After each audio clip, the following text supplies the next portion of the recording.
So today we'll cover neural network pruning and compression. So up to now, we just assumed we just collect some data, run some pre-processing, train it, and run inference. But in practice, this is not going to work because it's going to be too slow and the model is going to be too big. So you need to do all of these things to make it run in practice. You need to do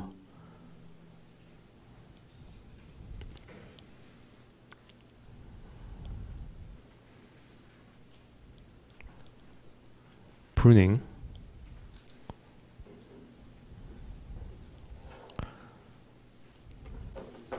quantization, so convert float 16 to integer 8 or integer 4, distillation. This used to be the Guru approach. Now you also need to do, in addition to this, let's just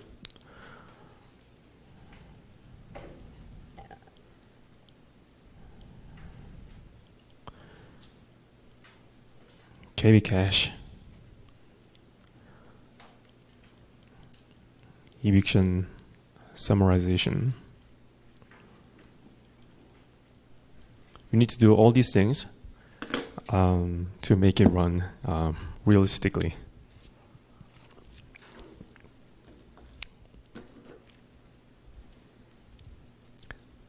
So just to give you a high-level landscape, pruning is taking input a large model and producing a smaller model,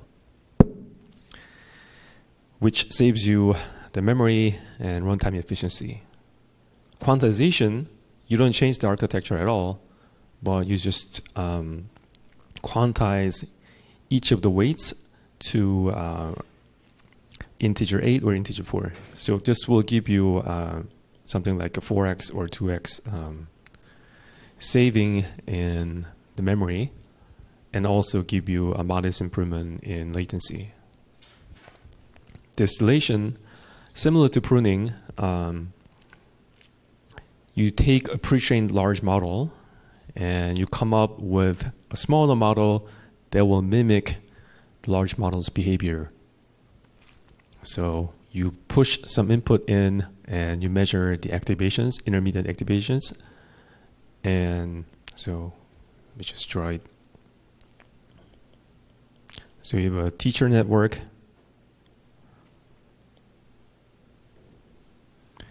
You push some input and you measure all the intermediate activations. And you have a smaller student network.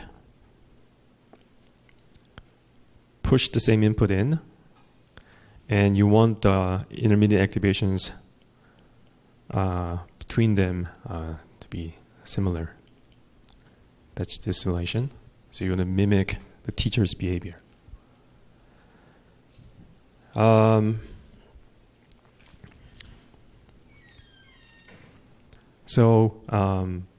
Modern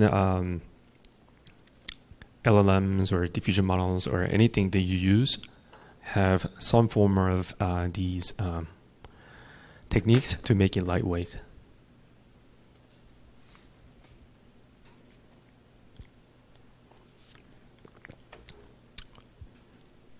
Otherwise, it's going to be painfully slow, to take up too much memory, and basically be impractical.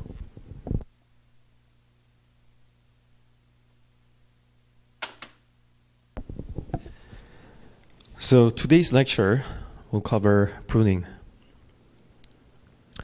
So last time we finished up the RL lectures, talked about model free, DQN, policy gradient, actor credit, and in terms of LLM fine-tuning, we talked about PPO and GRPO. Today we're going to talk about something completely different, which is neural network pruning. So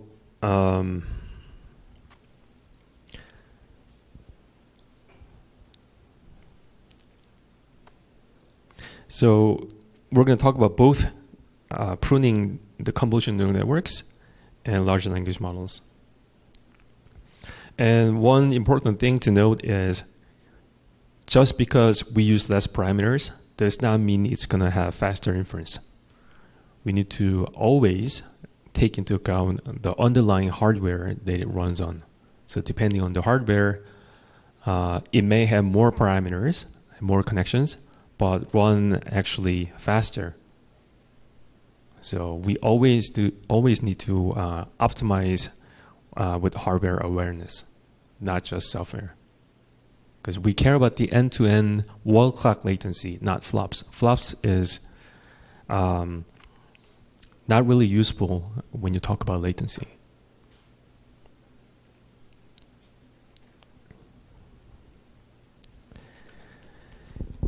Okay, so what's neural network pruning? So let's say you have this MLP, three-layer MLP network before, and say you come up with something like this, where some of the weights have been pruned to 0. What I mean by prune, we introduce this binary mask, which is 1 or 0. And if it's 1, the weights are active. If it's 0, the weights are inactive, things like this. And what is actually being removed?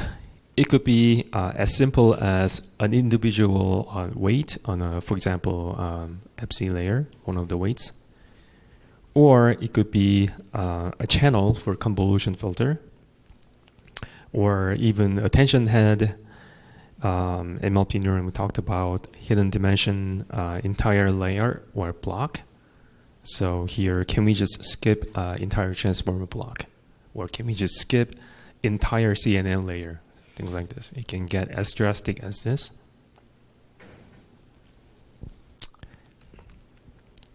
So what's the goal? We want to reduce the model size, which is number of stored parameters.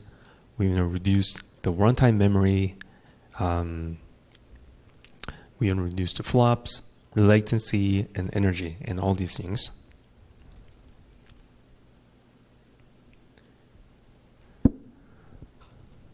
So what is the granularity?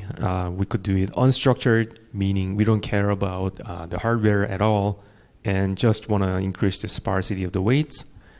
Or we could do it semi-structured. We could have some pattern so that every other weights are 0 or something like this. So there are specific hardware that support acceleration if this is the case. Or we could do structure pruning, where we just remove entire convolution channel, entire attention head neurons, and skip entire layer or things like this. So if you want true latency speed up, structure pruning is a way to go. And it's much easier to accelerate with existing dense kernels. So pictorially, it looks like this. So let's say we have an FC layer and have a dense weight matrix. Unstructured pruning is without any patterns, you just want to increase the sparsity. And structure sparsity pattern, for example, you want to remove the whole group of, or remove columns in the weight matrix, which can accelerate the inference.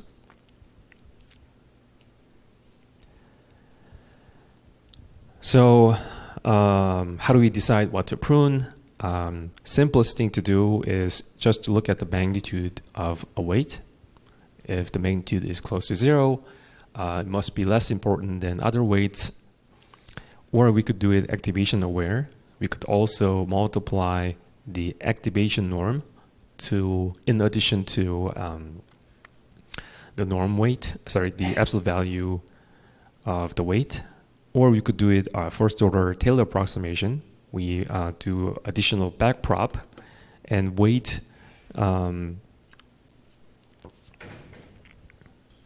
the the corresponding weight accordingly, according to how much gradient is flowing through there. Or we could do one more step, do a second order approximation. Another thing is we could try to measure the influence of what we want to prune away. So we could do testing where we just observe the change in activations or a change in validation accuracy if we turn on and off this specific block. So in contrast to the full unpruned network, if I just turn off a specific portion of the network, how much validation accuracy is dropping? So we can do that in linear time, right? So we could just move over each block in our sparse patterns and sequentially turn off corresponding blocks and measure the drop in validation accuracy. So this measurement can be done in linear time. Turns out this is the dominant approach.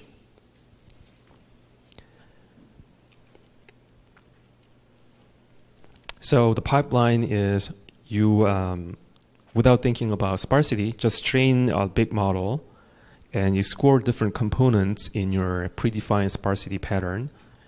And based on these scores, you remove these components. And then once you have lightweight model, you fine tune it. That's the common pipeline.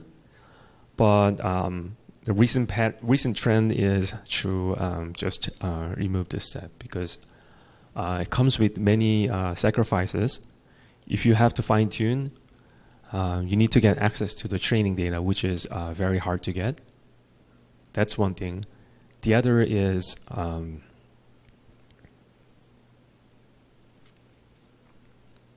so there is a slew of literature in continual learning. One thing people observed is if you fine-tune on small data sets, then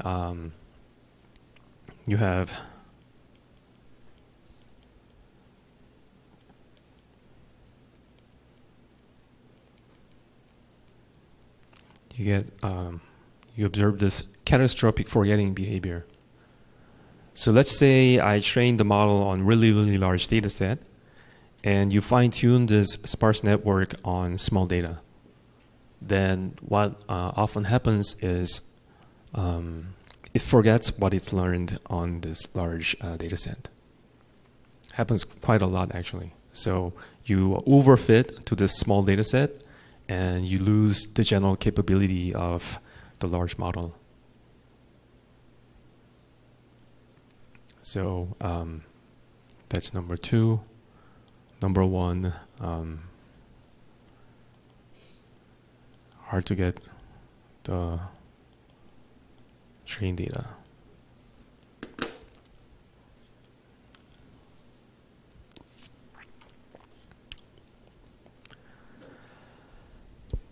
So what's the generic formulation? So let C be the index of the prunable components. So this could be unstructured, semi-structured, or structured, whatever. And you want to allocate a binary mask variable associated to each component. So you want to jointly optimize the neural network weight and the mask, subject to the resource constraint. So given this specific mask, so if you fix the mask, your resulting lightweight model is deterministically computable. And once you have this mask, you can measure a variety of cost, like number of parameters, flops, latency, and memory.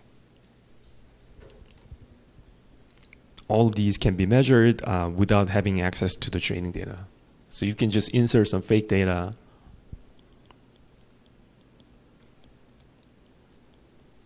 and measure all these things. You don't need access to the training data to measure these. So create some random tokens or images, doesn't matter. So the main difficulty is that this mask is discrete and high dimensional. So exact optimization is, in most cases, NP hard.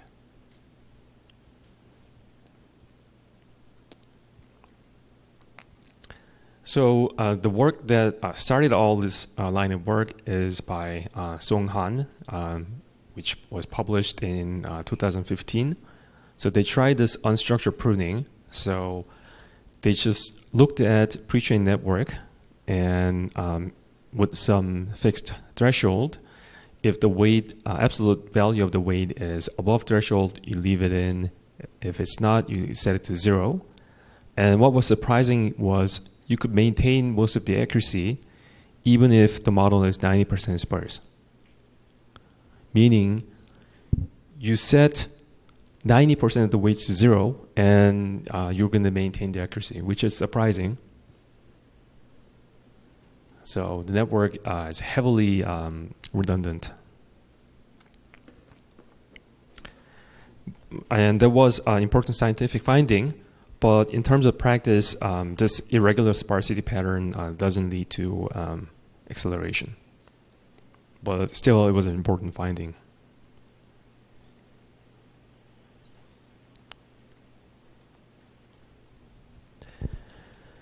So for CNN pruning, what are your weights? It's typically going to be the convolution kernel. So if I write W, it's going to be C out by C in by the kernel size. But if I use different letter, it's going to be swapped. It's different because they come from different papers. So here, you want to do structure pruning, and you want to remove along the output channel direction.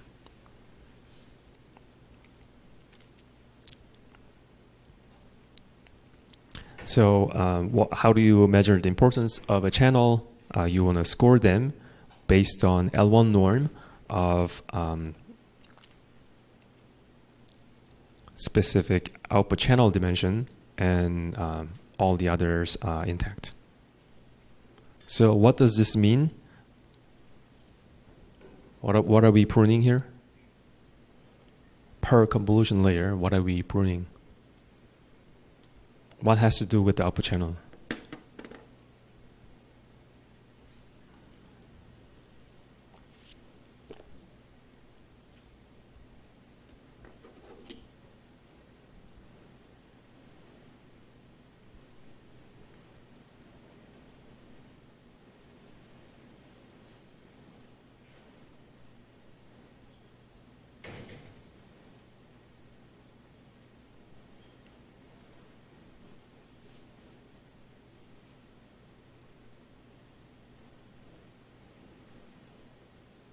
내가 앞에 학생 처음 보는 것 같은데 이거 날리면 무슨 뜻이에요?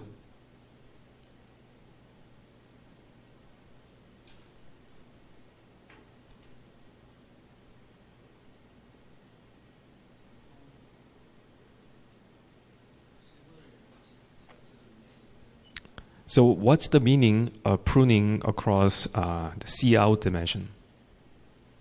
What are we pruning away in the convolution layer? What governs number of output channels?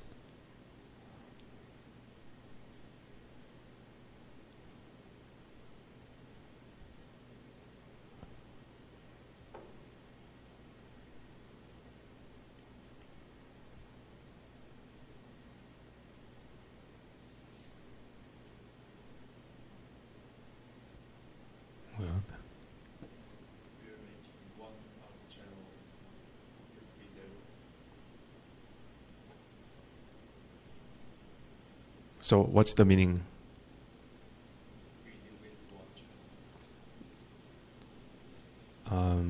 What governs number of output channels in a CNN layer?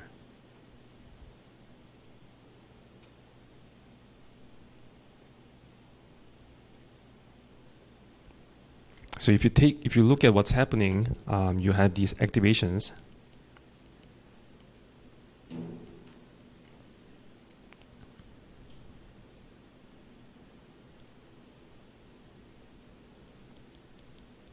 by height and width, and you convolve it with a bunch of kernels. And how many kernels has to do with the cout. So, okay, to be consistent, this is supposed to be cin. So you have convolution filters of size cin by kernel width and kernel height.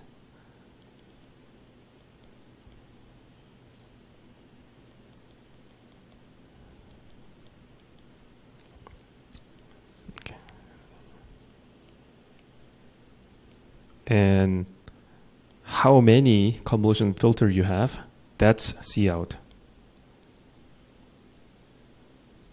So output,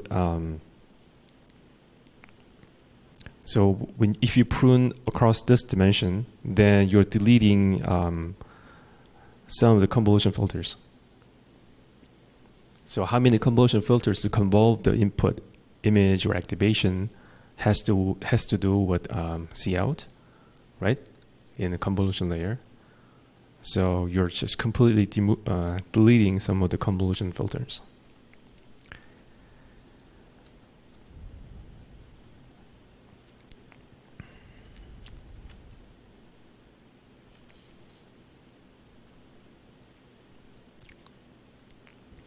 So if you think about an adjacent convolution layer,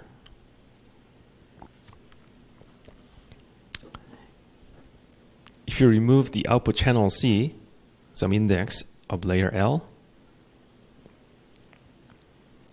that also has a consequence. You need to remove the input channel of the next layer. Because if you change the output channel in layer L, next layer is expecting the full input cin, but now we have modified the cout. So the cin for the next layer has to also change. So we have this coupling between adjacent layers when you prune away a single channel. So this leads to a quadratic optimization because one of the choice has effect on the predecessor and successor layers. So I'm not going to go into much detail, but here the objective must be quadratic.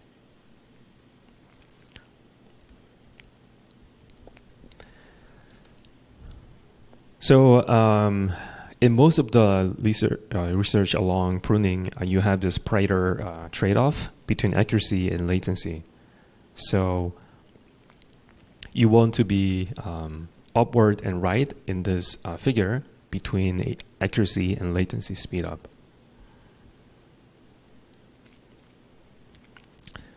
So if you want to propose, for example, a pruning algorithm, you have to go up and right.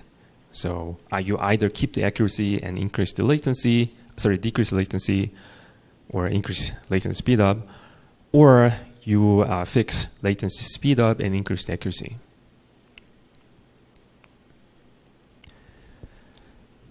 Okay, so let's go a little bit deeper into CNN depth compression. So far we talked about pruning away channels and individual weights or some structured pattern in MLP layer.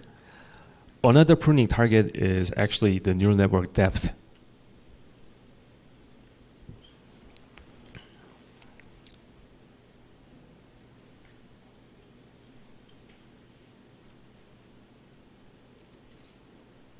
So what's the intuition? Even if the flops are similar, if you have fewer sequential operations, it can reduce the latency quite significantly. So what do I mean by that? So suppose you have a CNN and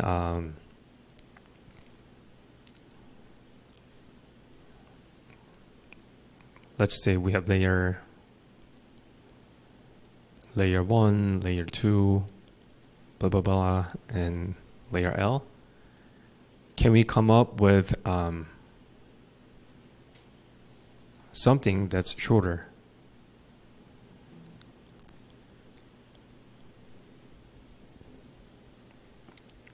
So even though the kernel size is slightly bigger, so they have roughly similar flops, if you have less sequential operations, it can reduce the latency quite significantly. So how do we do this? The idea is if you have two linear operators, like convolution, back to back, without any nonlinearities in between, they can be merged into a single linear operator. Same thing for MLP layer. If you have two matrix multiplies back to back with no nonlinearities in between, you can merge them into a single matrix multiply. Same thing for convolution. So, for example, if they have the same kernel size k back to back, once you merge, the merged kernel size has 2k minus 1. So you have slightly bigger convolution kernel, but you can merge it in a single convolution layer. So the trick is, can you replace some of the values in between subsequent convolution layers to identity?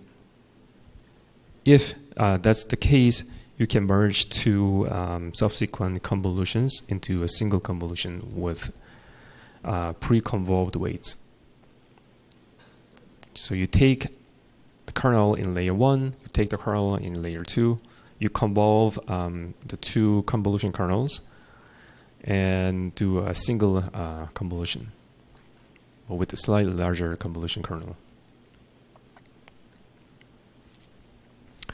So we couldn't do this with ReLU in between because ReLU is not linear, but convolution is linear. But if you could replace some of the values with identity, then or no-op, then you can merge them into a single convolution, and that can give us inference time speed up.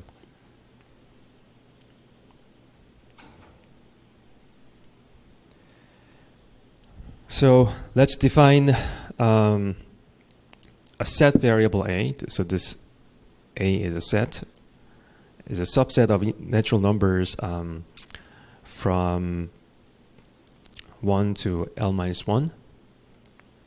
So this indicates a set of activation layers to keep intact, meaning if layer is selected in the set A, then we're going to use ReLU. If it's not selected, we're going to replace it with identity. So compressed network is this chain of ReLU followed by convolution followed by ReLU followed by convolution, ReLU, repeated iterations of convolution and ReLU. So our objective is to select this A, set A, such that we maximize the accuracy after the merge, such that the wall clock latency of this merged network is below some constraint. Okay? So when we merge, some of them is going to be set to identity, meaning we're going to merge the subsequent convolution layers.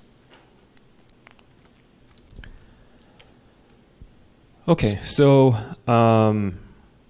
unfortunately, this is an NP-hard problem, and we cannot do this exactly. So we're going to come up with a surrogate objective function. So if activations in A are kept, the network is partitioned into blocks. So once again, if it's kept, we use ReLU. 근데 아까부터 사람들이 자꾸 문 열었다 닫았다 하는 거예요. 여기 뭐 예약돼 있나요? 네? 잘 안 들려요. 아, 그래요? 뭐 예약돼 있나?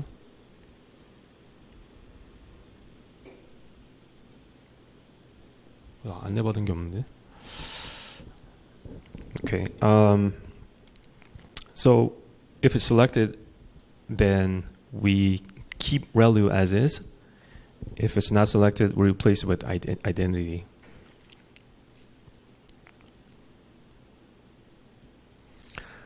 So as soon as the set variable A is fixed, we're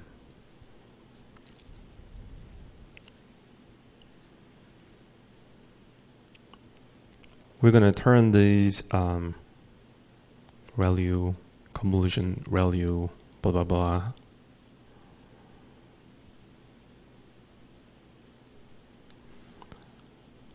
Some of them is going to be replaced with identity.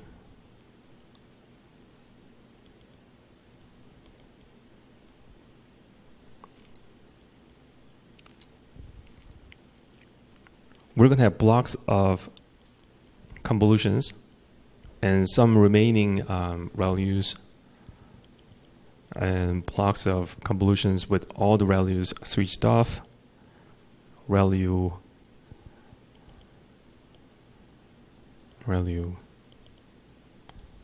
right? This is going to be the end result. So let's call these convolutions without any ReLUs inside a block. So for a block from layer I+1 to j, we're going to define this notion of importance from I to j. So this importance means replacing internal activations by identity from layer index I+1 to j.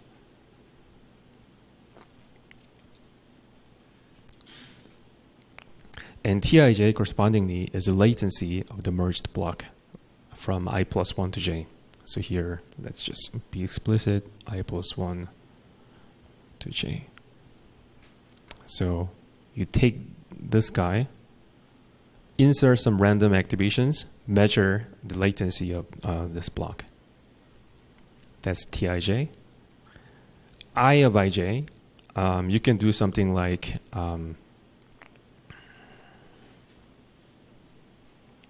drop in the validation accuracy. So you take the full CNN, measure the validation error or validation performance, and you subtract from that once you have merged all the layers in between I+1 to j. You're going to observe some latency, observe some drop in the performance. So difference between them can be a surrogate for the importance between I to j. And for Tij, we're going to take this specific block, input some random activations, and measure the wall clock latency.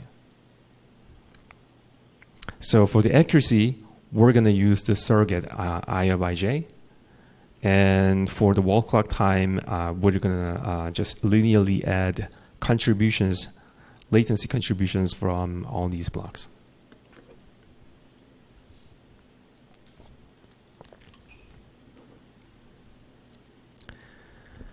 So how do we solve this? So we want to maximize over choice of A under this objective and this constraint. So we have linear objective and linear constraint, but with respect to this set variable A.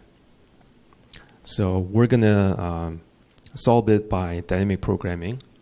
So what is the recurrence for this DP?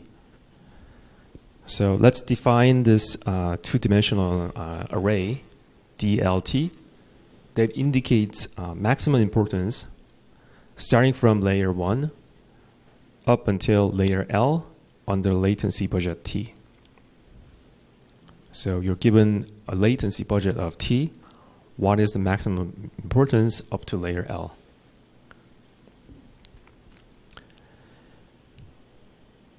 So this two-dimensional array, DLT, is related to itself through this recurrence. So DLT is related to dL prime T minus T of L prime L plus I of L prime L. So, okay, let me break this down piece by piece. This L prime is an integer strictly less than L. So we have this neural network, okay? And we're given a latency budget of T. So just forget about the full network. We're interested in this subnetwork starting from layer index 1 until this small number L. There's going to be some optimal segmentation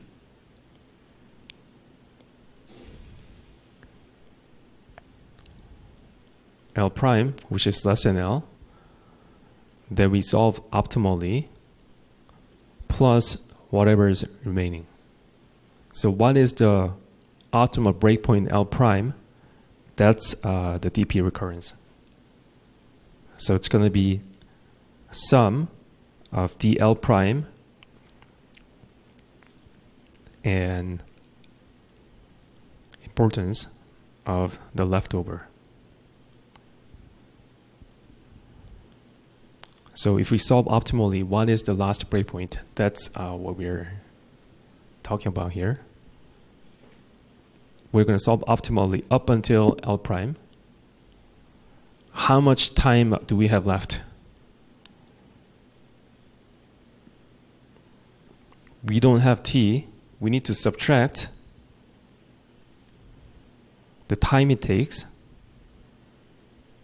for this remainder, which is from L prime to L. There are many choices of L prime, starting from 0 to L minus 1, and we're going to take the maximum one because definition of D is maximum importance. So if we solve optimally, what is the best subnetwork? And that is the DP recurrence.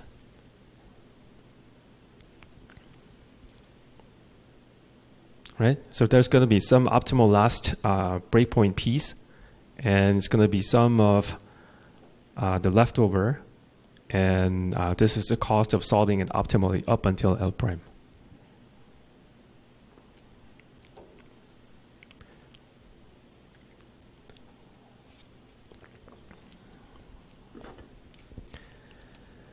So in practice, there's a pitfall.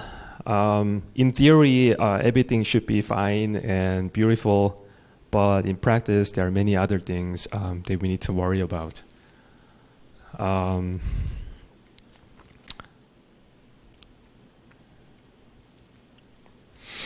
So I'm going to switch notation a little bit to keep it consistent with the paper. So data it denotes the convolution weight, but now it starts with C in, C out, as opposed to C out, C in. Anyways, let's consider, I'm going to give you an extreme case, 2 convolutions.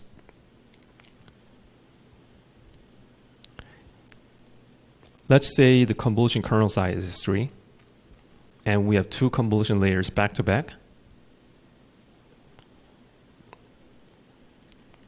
Input channel is 100, output channel is 1 for layer I. Layer I plus 1, input channel is 1, output channel is 100. And let's say there's a ReLU in between them. If we just change it to identity, what happens? We get 100 by 100 convolution, which is going to be extremely slow, not to mention the kernel size increase. We have blown up the channels quite significantly. So we have 100 to 1, 1 to 100 back to back, but now we have 100 to 100 by 100 convolution. We have unnecessarily increased number of parameters. So just because we have this identity doesn't mean that it's advantageous to merge everything. So even if we can merge, if we think about the latency of this aftermath, there are cases where it's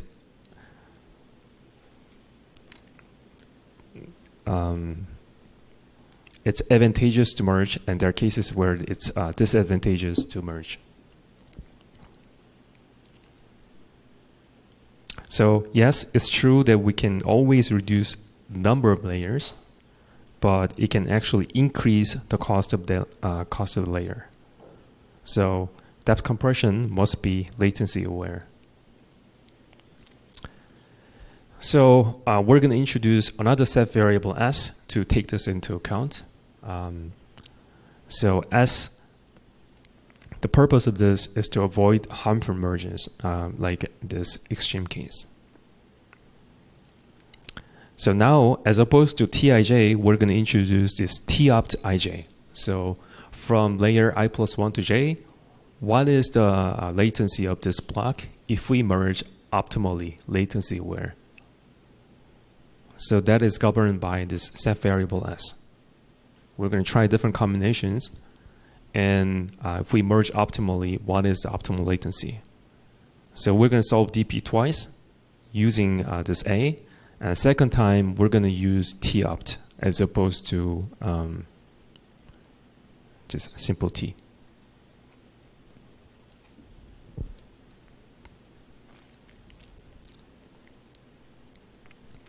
So that's the CLDR in merging CNNs.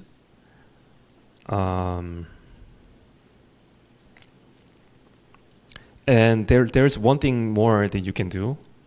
So this is connected to the LLM pruning as well. So you can take this one step further. Why just think about the value? Can you just directly skip some of the convolution layers altogether? That could be possible. So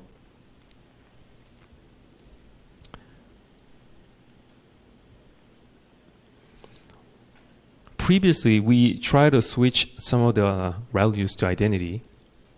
How about the convolution layer itself? Can you switch this to identity? That's the additional optimization variable we're going to introduce. So we're going to try to jointly prune the convolution and activation layers.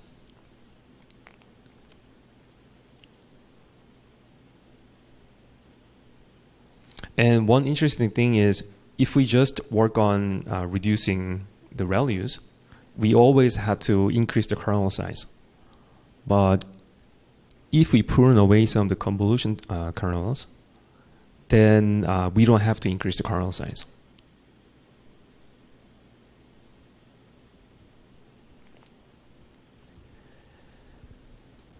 So two set variables to optimize for.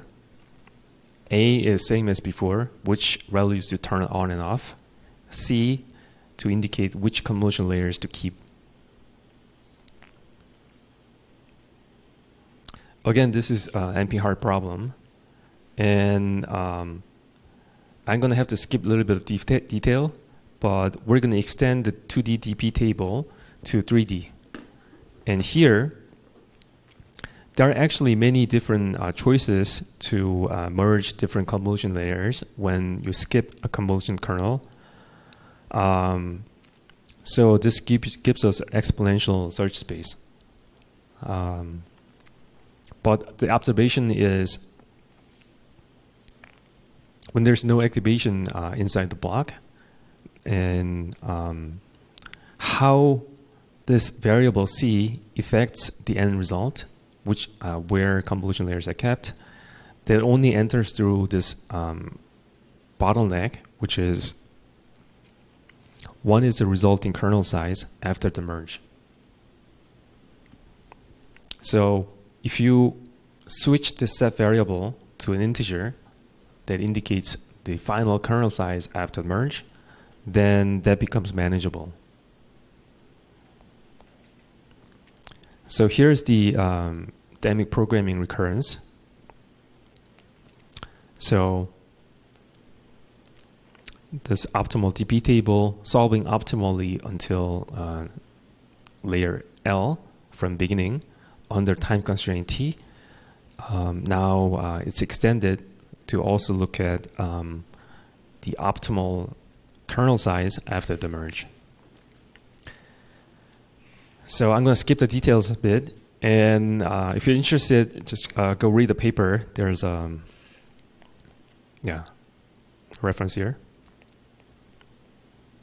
And the paper has proof where showing you why this DP recurrence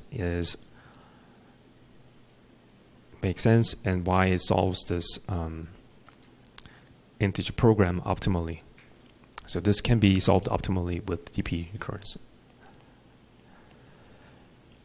Okay, so let's now talk about LLM pruning.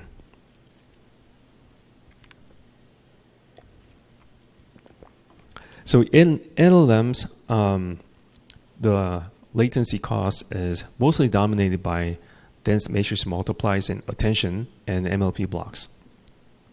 And also, memory bandwidth for the weight is another big concern. And KB cache memory management is also really important.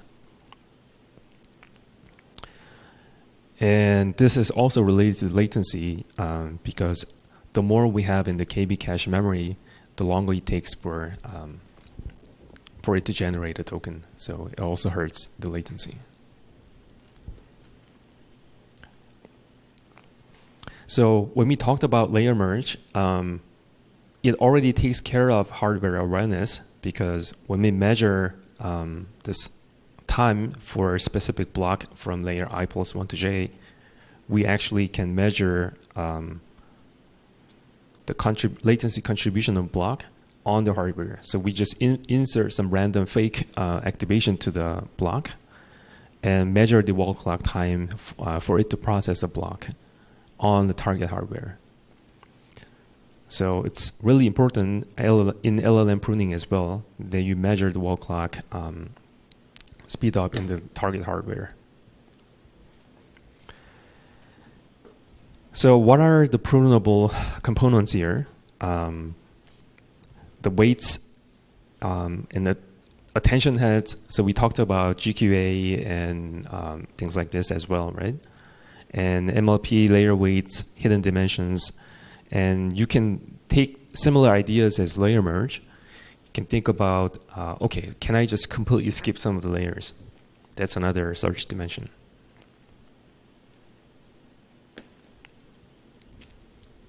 So there are many, many different ways to do this. And let's just touch briefly some of the existing methods. So like we hinted earlier, the current trend is to not touch the LLMs after we prune. We don't want to do fine-tuning because it takes too much time. Training data is hard to get, and we don't want to deal with the catastrophic forgetting problem. We don't want to fine-tune on a small data set. But so there are two school of thoughts. One is fine-tuning. If you have data, is fine. The other more trendy research area is don't fine-tune at all. So yeah, so what are some of the score metrics that we can use? So for a linear layer, for example, in mixture of experts, you have activation multiplied by large weight. Let's say it's dimension d in by d out. Score of individual weight is just absolute value of it. If it's close to 0, we prune it away, things like this. And in this paper, Wanda, it uses activation aware score. So we multiply WIJ. 뒤에 서 있는 학생들 뭐예요? 뭐 수업 들으러 온 거예요? 아니 뭐 여기 이벤트 있어요? 아니, 얘기 좀 해주고 가지. 네. 저는 공지를 들은 게 없는데. 네. 이상하네요. 네.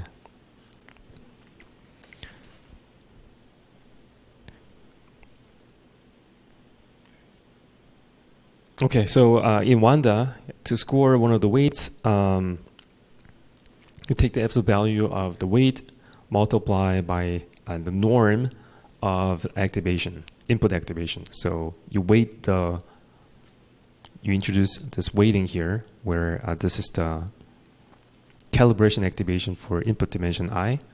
So where is this X coming from? You would just, if you can get some training data, subset of training data, you just push it in and you measure some statistics on X, or you can just push some arbitrary random tokens. So you either use the weight absolute value itself, or you weight them by the activation dimension.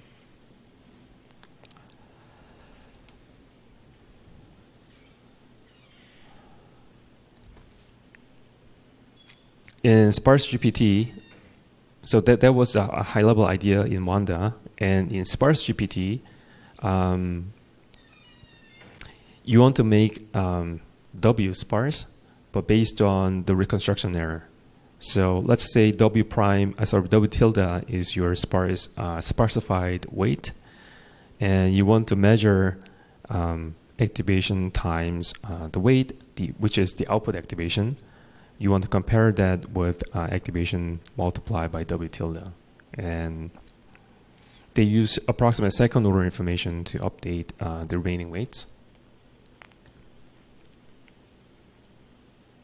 So the goal here is to not just look at the weight, but you want to match the output activation after you sparsify.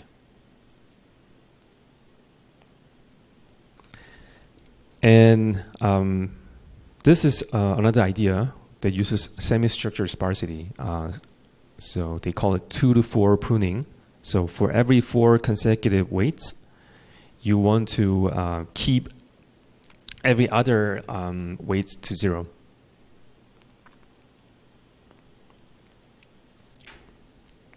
So a group of 4 consecutive weights, Wij, Wij plus 1, blah, blah, blah.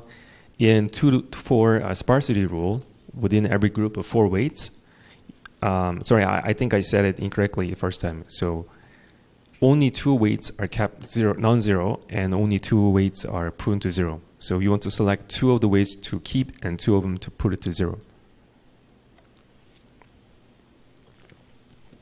So there are 4 choose 2 number of combinations. So this is apparently more hardware friendly than arbitrary unstructured sparsity because the sparse pattern is constrained with fixed group size, which is for every 4 groups you're sure that you're only going to keep 2 weights to 0 and 2 weights to non-zero.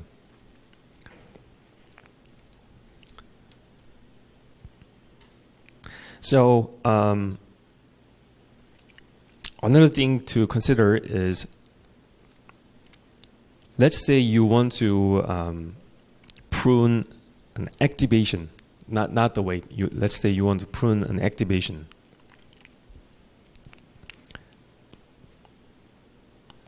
So if you think about it in terms of activation, now you have a coupling between the predecessor weight and the successor weight, because one of the dimensions in the activation corresponds to column J of the predecessor weight and row J of the predecessor the successor weight.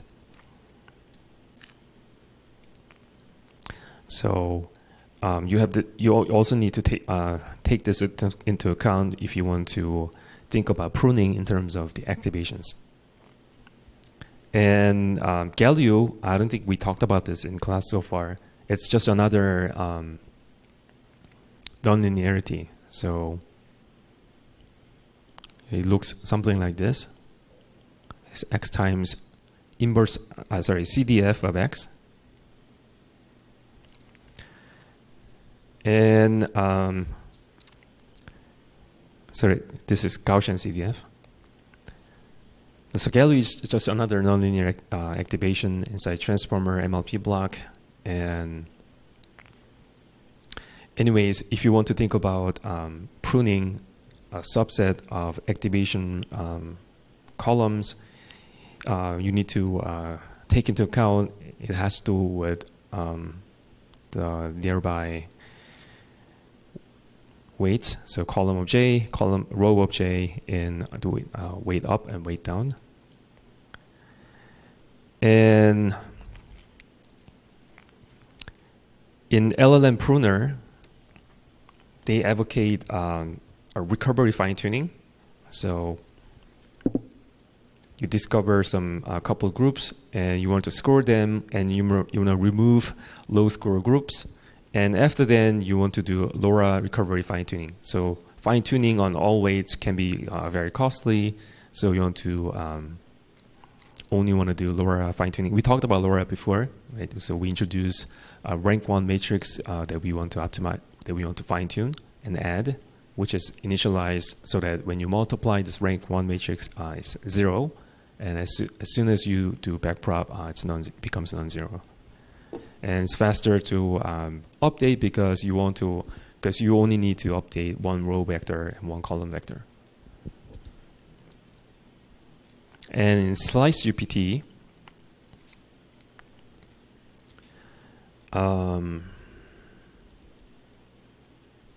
as opposed to making the model weights sparser, can you just do a structure pruning so that you just have a smaller matrix? Right? So if you have, for example, D by D matrix before pruning, can you just prune away with structure sparsity? So for example, if I delete,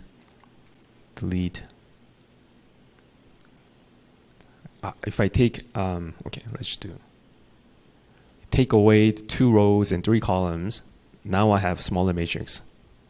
Okay, so let's just make the dimensions match. Take away 3 rows and 3 columns each, then I have smaller matrix to multiply. So that's the idea between in Slice GPT, as opposed to just doing some random unstructured sparsity or semi-structured sparsity. Can you make it really structured so you introduce, so you take away equal number of columns and rows and come up with a smaller matrix to multiply. Okay, so let's take it to the extreme. So as opposed to just working with individual matrices to multiply, can you just completely skip some of the transformer blocks, just like layer merge? So because some of the blocks may be redundant. So in order to do that, we're going to introduce influence of a layer based on how much the block changes the input. So input is XL, output is XL plus 1. So you want to score different layers based on the respective changes in the input. And based on that, you're going to completely skip some of the transformer layers.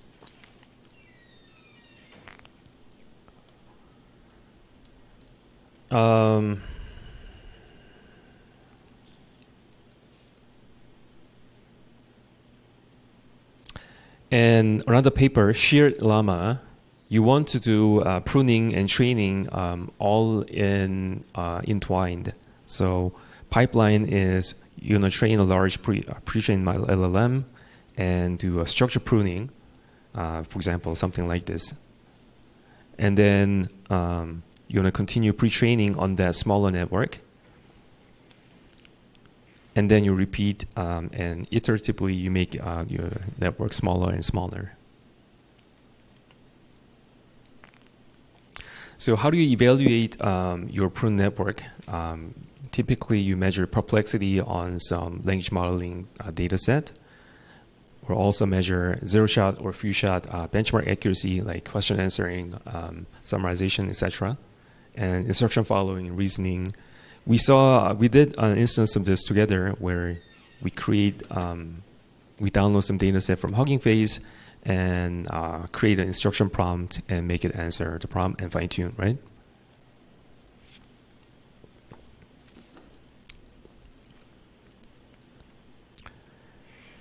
So let's do a comparison and summary. So we talked about CNN pruning and LLM pruning. In CNN pruning, the important thing was prune entire channels or even skip some of the convolution layers. And in LLM pruning, the main bottleneck is matrix multiply in attention and in MOE. And in CNNs, you typically measure latency versus accuracy.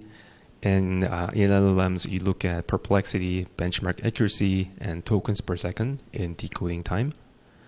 And in both cases, you want to measure the latency in the target hardware. And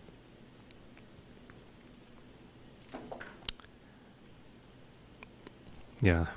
Another thing that I didn't mention today was if you really measure the latency, there are alternative directions of attack. So one is something like this. So input comes in, you multiply WK, WV, WQ to create QKB, right? Individually.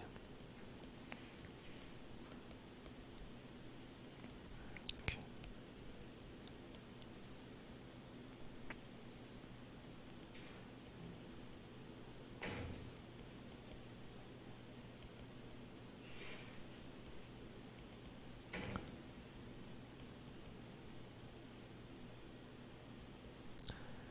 So you can do it mathematically equivalently and do something like this.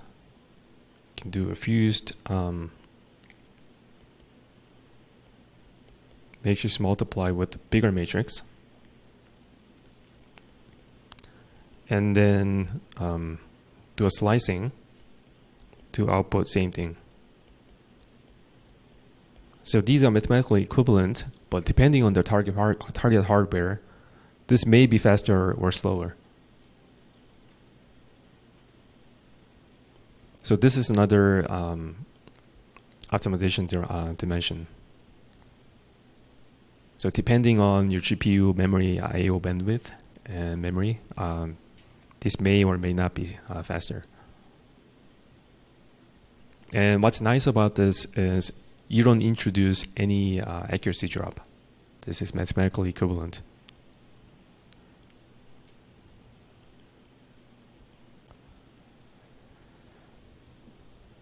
Okay, so, but since we have multiple blocks, right, if you wanted to do this exhaustively, there are so many combinations, and you want to do this smartly.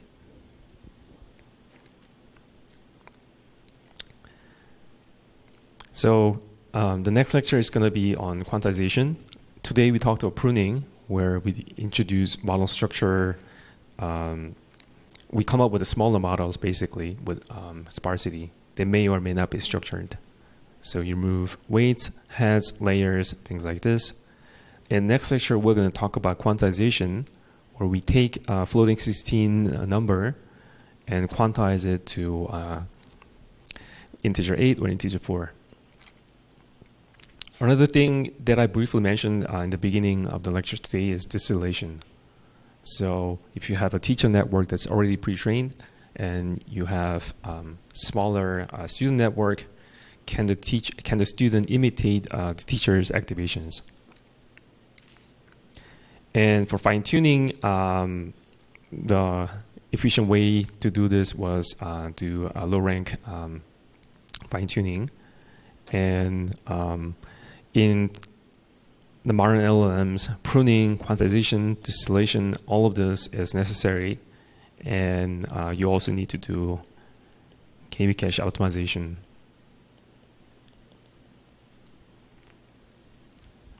So there are so many different ways to accomplish the same task, and this is a really active research area, and apparently this is very, very practical, right?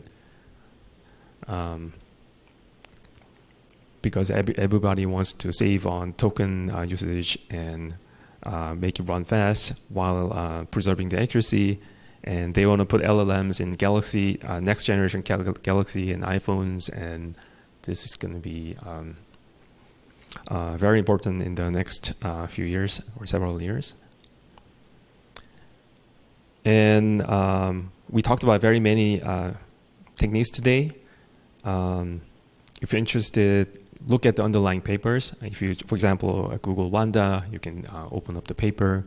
But I think we explained the core ideas behind all the papers today.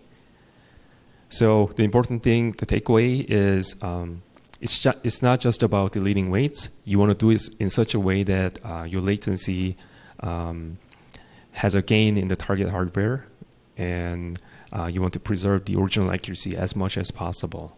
And inherently, these types of problems are NP hard because you're dealing with discrete variables. All right, that's it for today's lecture. Thanks.